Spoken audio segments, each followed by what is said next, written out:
Good day, everyone. Dan LaBert, CEO of NAILBA here. We have another exciting session that's part of NAILBA Engage. In classic NAILBA form, at least recently, we're doing things a little different. Today, we're going to talk about sales meetings and craft beer. More importantly, to know the flow. Now, clearly, that's a play on words.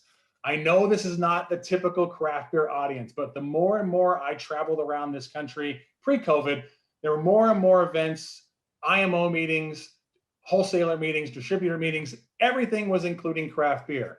Now, I heard over and over, hey, Dan, you're the beer guy, which was true in the past, but of course I've adjusted to my settings and I can enjoy wine and bourbon much like anybody else. But the questions around craft beer remain. Now, let's just frame this out. Craft beer production is at an all-time high. It has changed the events as we discussed. It is the same entrepreneurial spirit as many NAILBA agencies and our partner carriers. So it's an interesting tie-in. And to do this right, I thought I'd bring in two friends, two colleagues that have significant experience on both sides. First, Chuck Anderson, very recognizable face, right? Or voice, depends on how you hear him. He's the National Sales Vice President at Securian. He's been around the NAILBA industry and professionally and personally supports the success of wholesale brokerage distribution. On the other side is another friend of mine, Bill Covaleski. Now, you may not know Bill, but I guarantee you recognize that logo over his shoulder. Very simple, Victory. Victory Brewing Company. Bill Covaleski is the founder and brewmaster of Victory Brewing Company. I've seen his products at NAILBA events. In fact, I've probably put some there. Now, let's get back to craft beer and how this all ties into independent distribution and why this is part of NAILBA Engage. First, I mentioned earlier that craft beer is at an all-time high. But what is craft beer, right? I mean, we're used to the brands of Anheuser-Busch and Miller Coors and Constellation dominating the shelf space, dominating the market. But as we've seen over the past few years, independent craft breweries are taking away shelf space. They are the discussion at parties. They are the local business on the corner that now supports a community. Even though craft beer is non-traditional ingredients, you hear of all different kinds of beer. More importantly, it is an economic boom, and it is very present in our events. It's very present for our producers, the producers who work for broker general agencies, who do business over a beer. But you don't want to order the wrong beer at that meeting, and you want to understand a little bit about craft beer. Now, one more point I want to make is the millennial market. Can we say it's untapped? It's definitely untapped in the insurance industry, but in the craft beer industry, men are shelling out $66 a month on beer. Women are spending $50 a month on beer. That's equivalent to most people's utility bills. Most millennials who now range from age 23 to 28 said a hoppy IPA is the way they want to have their meeting or their preferred craft beer. Other types of beer are American Pale Ale and Brown Ale and Porter. What the hell does all that mean? Well, today we're going to find out. Today we're going to talk about the sales meeting, the process, the relationship between independent distribution of life insurance and craft beer. Chuck, please take this from me and engage with Bill. Oh, thank you, Dan. And I'm really excited to get to talk to Bill. And I've been learning a lot from both you guys about the craft beer industry. Bill, a great story that I think, if I'm not mistaken, your 25th anniversary for Victory is really just a few weeks away, February 15th of 21. Talk about kind of your vision at the beginning. I understand there was your company goes all the way back to 1973 and some story about a school bus. Can you tell us more? I'd be happy to, Chuck, and thank you for this opportunity. You're making a great host already. So Victory did open its doors February 15th of 1996, about 22 miles from where my business partner and I met on a school bus in September of 1973. We were both the youngest siblings, nothing but older sisters ahead of us. We got along well, played ice hockey together, started drinking beer together. My dad taught me how to homebrew in 1979. I was essentially my dad's apprentice. So yeah, the history does go back to 73, and we feel very fortunate to have maintained such a vital relationship that has fostered this company along all these many years. So along the way, about the mid 90s, you officially became Victory. What was the vision, and what market opportunity did you see that you could fill with your company? Yeah, great question. So in that gap between homebrewing with my dad, Ron and I both changed our careers pretty abruptly after college. I stopped being an art director and took a job as an assistant to a German-trained Dutch brewmaster at the Baltimore Brewing Company, a job that Ron had had prior to that.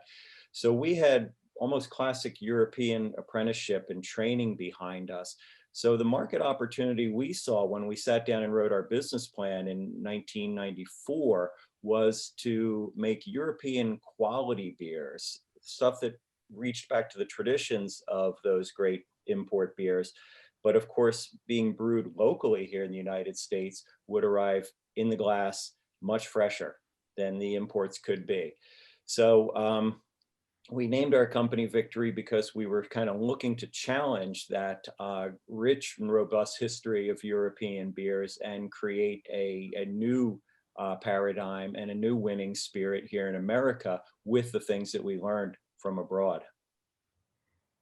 Bill, I'll jump in because you mentioned about the freshness in the glass, and now is a good opportunity for me to show some product placement here. Many of the NAILBA member agencies received this wonderful gift from our partner carrier Securian Financial, and there are some Pilsner glasses in there that I'm sure you will all have out either during this session or after this session if you're watching it on demand. But Bill, before we jump into just the right glassware and things like that, talk a little bit about the business model, the studies you did. Why did you choose Chester County, Pennsylvania? I'm a Pennsylvania guy, you know Right. that. How did this all come about? And I'll tell you one thing, Bill, part of the NAILBA audience, you mentioned the generational tie-in, your father teaching you. There is a significant portion of NAILBA member agencies that are generational. Their grandfather started the agency or grandmother. It was passed on to the next in line and next in line. And that is a issue that's near and dear to NAILBA hearts. Clearly, it's present in the brewing company. So the business model, how did it all come about? The location, just distribution. Dive into it. There's a lot of similarities here. Yeah, great setup there, Dan. So at the time when we were writing our business plan, Ron was working at the Old Dominion Brewery in Northern Virginia, and I was still with Baltimore Brewing Company in Baltimore, Maryland. And either of those could have been great marketplaces for us to open up what was going to be a production brewery with a public tap room as well, because we saw the opportunity in being able to sell our product directly to our audience and create those relationships. But we had another very fortunate break, and that was Ron's brother-in-law was working in radio marketing, and we convinced him to do a study, to run a quick study for us on a couple of different markets. So we decided, again, because of family relationships, family ties, all of the relationships we had, it was probably best to go home. And we picked two markets in Pennsylvania, Harrisburg, Philadelphia, and we looked at Baltimore as well. And we compared them for the propensity of the audiences there to drink import beer, because there was really no craft beer marker there being tracked at that time. So we were looking for import drinkers, and we found that Philadelphia was the best market, so to speak, offering the most robust audience. But the fact of the matter is, it was the western suburbs of Philadelphia that really looked to be the best demographically. There was really no industrial space for the brewery that we envisioned that would not only have some on-site sales, but could grow to be a regional player. So we kept getting pushed west, west, west, west, west. And we ended up in Downingtown, the center of Chester County, where the brewery is fed by the East Branch of the Brandywine Creek. It travels 14 miles from the headwaters of the creek to where we take the water out. So it's in this relatively densely populated area, southeastern PA, but it's untouched. So it's really fantastic water for brewing. And the other crazy thing too is that the town itself, Downingtown, was a former paper mill town. So the infrastructure for wastewater treatment was there, and it was actually being abandoned bit by bit over time. So for those two production reasons, Downingtown was a perfect fit. And that, of course, there's a great audience, the wealthiest county in Pennsylvania, the type of people that if they had not traveled abroad to drink import quality beer, they at least had the wherewithal financially to indulge in it when we built them a new brewery. It's interesting, Bill, because a lot of the clients that many NAILBA members target fall into that same category, right? They're looking for that security in life insurance. They have the ability to make that investment in themselves, but business growth is always challenging, right? And that's how our agencies can't rely on that one or two big application a year. They have to spread it out. Well, once they start spreading it out, they start taking on the empire, right? The career distribution model, where there are companies out there who have agents who work directly for them, and they work with their people, and they just don't have the ability to do that. So before we talk about what you said about this crazy idea of you guys challenging some of the breweries that control almost everything in a grocery store, what sort of pitfalls did you have along the way of, hey, you can make great beer, you found a great area, but it can't be that much of a magical story. There had to be some pitfalls along the way. There were a few bumps along the way, of course. That makes all the stories better. First of all, there was indifference. There was only 460 breweries when we started writing our business plan. So here's two young guys that are into the robust flavors of these beers and the nuances of these beers. And some people came into our tap room when it opened. They're like, what do you mean there's no Coors Light here? How can you call yourself a brewery? So we had to do a lot of education. And as we were just talking about the clients that you serve, they can be discerning. They can be seeking quality, but if they don't know what quality looks like, tastes like, smells like, that becomes on the producer to actually make that critical difference. So we had a lot of apathy initially, which fortunately Farm to Table and other movements that were afoot that we were unaware of when we wrote our business plan helped us and gave us some tailwinds. Another big challenge was, and you touched on it yourself, Dan, distribution. Similar to reaching out and telling our story to our customers by having the tap room, normally beer leaves the brewery, goes to a beer wholesaler who then takes it to the retail accounts. That system works perfectly, except for when you're a brand new brand and you have a brand promise of European quality, American creativity. Someone has to tell that story for you. And if the folks you're working with in distribution don't tell that story appropriately the right time or the first time, you may not, as a company, get a second chance to do so. So failure was a razor's edge, we felt early on. So we chose to be self-distributed. We would just forego the distribution model, serve customers at our pub, and take our beer directly to the retailers. That was disruptive, to say the least. There were people in the chain that didn't appreciate that situation. But at the end of the day, these are all the same people we're working with today and have great relationships, because what we did was we established a marketplace for our products by getting our idea out there, by positioning it properly. Not to say that they couldn't have done it, but by us doing it, they were handed products that already had some track record, some traction to them. So it was a challenge, but it was a challenge that benefited everybody in the end. Bill, Chuck's going to come to you with some questions about just the application of craft beer. And Chuck, now you know I'm not crazy that the tie-in between life insurance and independent distribution and the craft beer industry, you could see it, right? I'm not completely.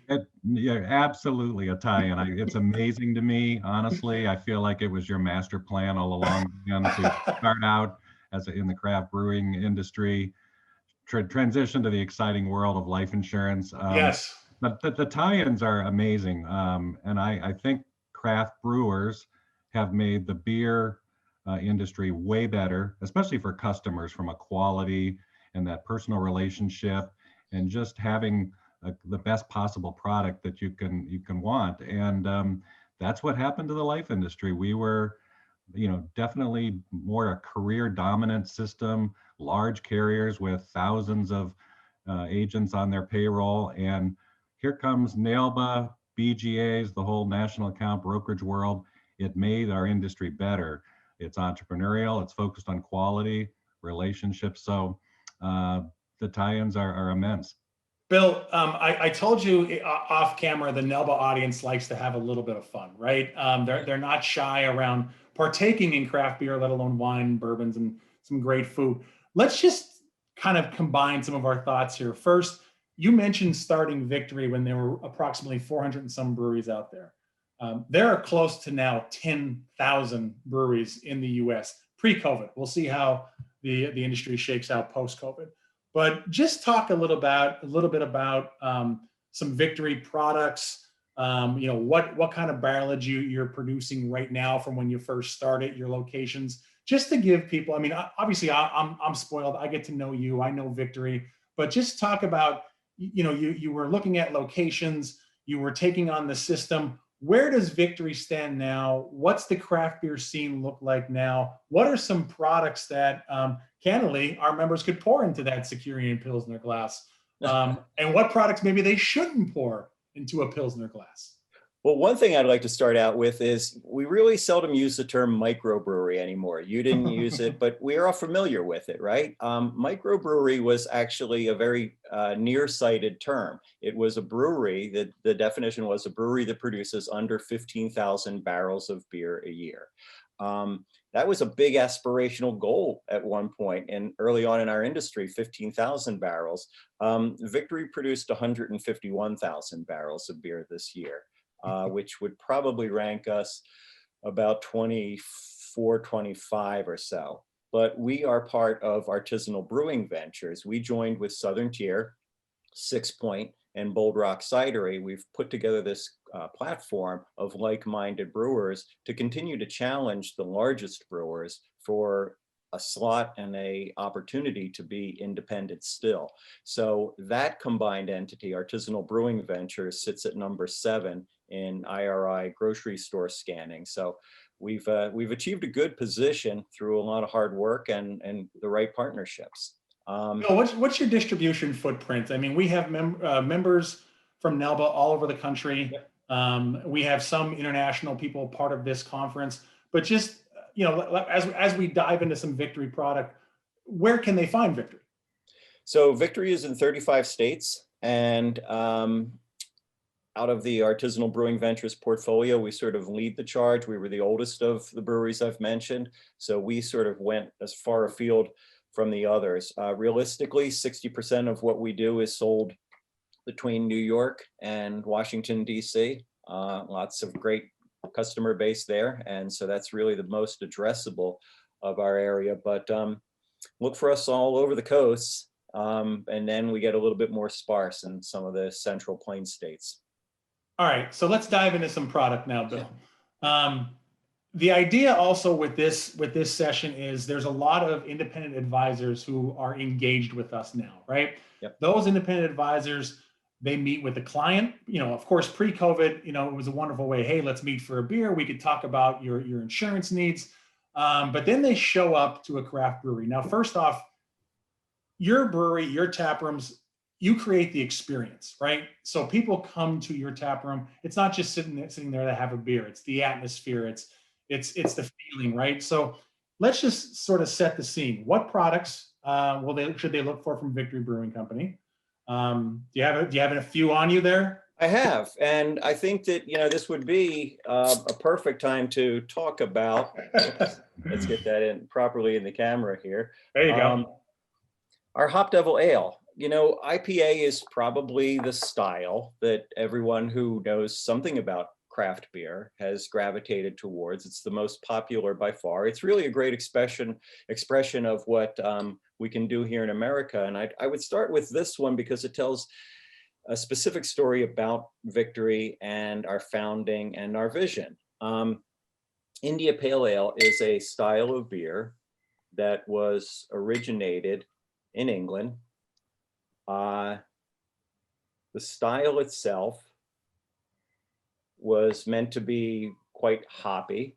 So there's a lot of use of of a natural ingredient, the hops, in order to give it fragrance and pungency and bitterness as well. The reason for that is, in its original form, India Pale Ale was beer brewed in England to send to India. So it needed to actually withstand a long journey.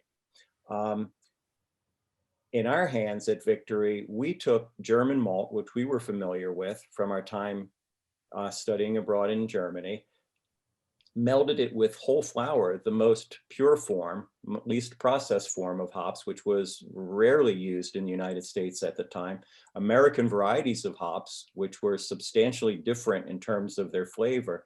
So we took German and American to produce what would have normally been an English style beer. So when I talk about the market opportunity of Victory, that was the type of ways that we would take tradition and we would re-envision them into new and different forms. So I didn't do a great job of pouring this one, Dan. You can see I've got a rather right. robust head I'll on help it. you later. But I'll tell you what, Beer 101 briefly, the idea of taking your time, getting the pour somewhat vigorous and then tapering off, as you may have seen me do there, is in order to allow this expression of the foam. Foam is actually a very good thing. It's the proteins of the beer. It carries all the aromatics of the beer to your nose, and it gives you not only something beautiful to look at to begin with, which is enticing to get you into it, it also gives you all the aromatics, which your nose is going to tell you 90% of what your tongue will reinforce later after you sip it. Chuck, I'm going to come to you for the next question for Bill. And Bill, before I go to Chuck, can you just talk a little bit about ABV? Not many people understand what ABV is. If they're hosting a sales meeting and people say, "Hey, let's go get a craft beer," you might want to know what you're getting into before you order. There are better times to drink certain beers, correct? Absolutely. No, that's an important question. Those of us involved in insurance should be always on the lookout for making the safe and secure decision. Correct? So the first beer I poured for you there is relatively strong, 6.7% alcohol by volume, ABV, alcohol by volume. Standard light beer, you're down at around like 3.2, 3.3. So, if you think you can drink 3 light beers and then you can jump into a craft beer, you can do so, but you should jump in gently. One of the beers that's here in front of me and is actually our top seller is Golden Monkey. Golden Monkey is a Belgian style triple.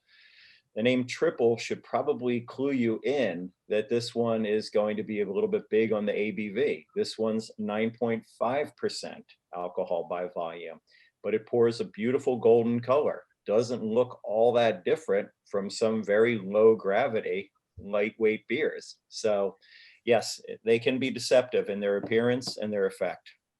Chuck, when I first discovered Golden Monkey by Victory, I happened to find Bill Covaleski's cell phone. He gave it to me, and I texted him and I said, "Just discovered Golden Monkey. Wow!" And his first response was to me, "You're home, right? You're home doing this. You're not driving anywhere. Enjoy the monkey." What questions would you have for Bill? Well, I'm one of the, I think in this audience at NAILBA, we do have some pretty seasoned experts about craft beer. I've talked to a number of my NAILBA partners that have made this a focus and a kind of a hobby. Definitely a wine and group overall, but I think craft beers has picked up. I'm in the basics, right? So, but I do have 5 millennial sons, 3 millennial son-in-laws. They all know more about craft beer than I do. So this has been really helpful. But if we wanted to, kind of a good question for you, Bill, if I'm going to host an evening event, maybe it's a pre-dinner event or right after dinner, like a 8-9 o'clock event, kind of what are your favorites, or what's a no lose opportunity here? Where is a couple beers, 2-3 beers?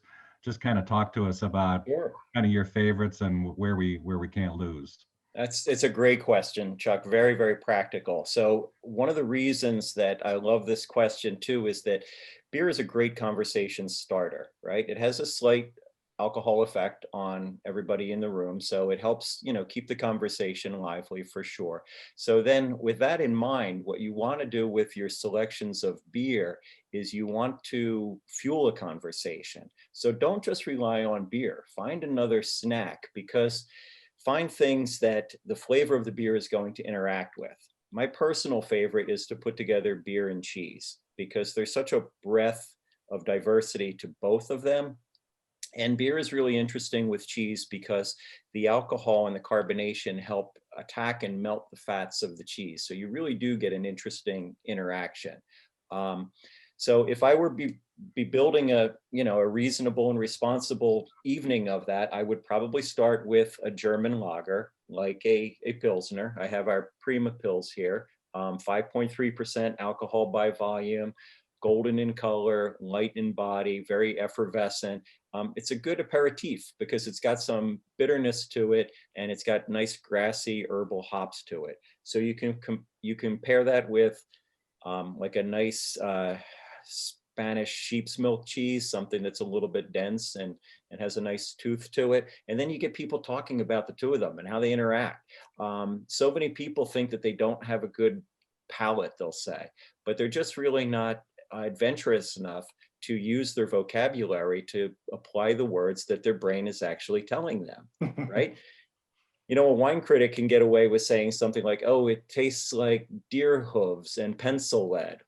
Really? Like, I couldn't get away with that. So a lot of people are hesitant to throw the words out there, not wine critics though, typically. Then I would probably move to an IPA, give people the hops, give them the robust qualities that they're looking for there, maybe an English or farmhouse cheddar with that. And then I would finish perhaps with a triple, a Belgian style ale that's got sort of fruity, seductive characteristics to it, richness and warmth. And then you can get into your heavy French cheeses with that one. And you've got a lot to talk about in 3 simple beers. Yeah, it sounds fantastic. I'm going to have an event at home in my little quarantine here with just my wife, but I'm anxious to get back out to the whole industry, have some in-person meetings, and what you just laid out sounds delicious and refreshing. So appreciate the advice. You're welcome. Bill, I'm here for you. Last question I have for you, Bill. Chuck alluded to the in-person events, which the insurance industry is very well known for. The NAILBA annual meeting every year draws people from all around the country, well over 1,000 people interacting, having a good time. Last year for the NAILBA annual meeting, we did sort of a thank you event before the start of our main event. We actually went over and rented out a brew pub, I'm sorry, not a brew pub, a brewery. Lots of different kind of stuff going on than renting out a room at a restaurant, right? Right. Victory has grown significantly, multiple locations, two production facilities. Can you just talk a little bit about the tap room experience? What makes a tap room, what makes the Victory tap room an ideal place for a producer to meet his or her client and just talk and get to know each other? What is the tap room experience that's different from, a steakhouse down the street? Quality and qualities. So craft brewers put a higher attention to detail into their products than the mass production beers. And therefore, that's evidenced in the flavors of the beer itself. So as we were just talking about creating the pairings with beer and cheese, there's stuff to talk about in the beer. You can converse with your guests about the different flavors, and you can provoke a dialogue as to, what do you taste? I smell pine in this, and I taste some grapefruit and maybe even some orange peel. And not everyone has the same palate, so they can go back and forth with that. The other thing too, and this should appeal to those in the insurance industry, is craft breweries were built around the product, or the craft brewery tap rooms, I should say. They weren't just like an alcohol outlet, right? We're not getting people in to sell them as much as we possibly can and hope they get home safely. No, we're really selling an experience. And my first thoughts on how to build a Victory tap room happened on a trip to Germany with Ron in 1987 when I was in a German beer garden. I was seeing 3 generations of family out in the sun with toys and beers, and it was unlike the America that I was drinking beer in the late 80s. And it was much healthier, and it was a healthier approach to the beer. It was a healthier perspective on it. And that's where I think you can definitely take your clients and have comfort and surety in that the experience is going to be of high quality, and it's also going to be friendly and on the level. I think that's a great point, Bill. I mean, the insurance industry is all about wellness, right? We want to see those mortality charts increase a little bit, and everyone live longer. And obviously, there's ways to improve our health. I'm sorry, I said one more question, but I thought of another one when you said about the farm to table aspect, the wellness support. Drinking beer is good for you, right? Within reason. Any thoughts on that? I know Victory has been a sponsor of various events. There's the Victory bike shirts. I mean, there's a wellness presence in the craft beer industry, which is another thing the insurance industry overlaps on. Yeah, so I mean, physical health it's great that we're at a time when we actually put a priority on that, and we have online trainers, and we have, so many things we can do today that were different than when Victory opened 25 years ago. But I think that health also relates to the community, and especially with craft beer, because by working with small independently owned businesses, you're bettering your community by keeping your dollars and your business in that community.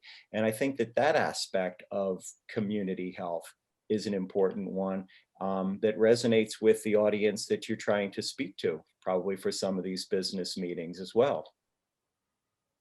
Bill, I want to personally, always professionally thank you for accepting the invitation to join us. Chuck, without your support of NAILBA, without Securian's continued support of NAILBA, we wouldn't be able to continue. And you are a true friend in this industry. So thank you very much. Any parting thoughts for Bill before I let you go, Chuck? I mean, yeah, I love other than you're thirsty. Yeah, I'm definitely thirsty, and I'm ready for that. As soon as it hits 5 o'clock, I'm gonna start my evening out with a couple of his choices there that he shared with us. But no, he mentioned quality and qualities. I love that phrase because our industry is all about quality, but the BGA partners that I work with bring a tremendous amount of qualities to this business. And so there's a lot of similarity, and just hearing you talk about it got me excited about being an entrepreneur, taking pride in what we do, and just really appreciate learning from you today, Bill. And Dan, thank you. Congratulations on making a virtual NAILBA work so well. Can't wait though to get back out in person, and I'm planning to do some type of a craft beer event as soon as our lockdown is over. So thank you both. Well, November 2021, we're NAILBA annual meeting back in Orlando, assuming all things are a go. And I'm pretty darn sure Victory is very present in Orlando because of my trips to Disney World and Universal. Indeed. Bill, am I correct? You are correct, Dan. All right, everyone. Bill Covaleski, founder and brewmaster of Victory Brewing Company. Chuck Anderson, National Sales Vice President at Securian Financial. I'm Dan LaBert. Thank you for engaging with NAILBA. Thank you. Thank you.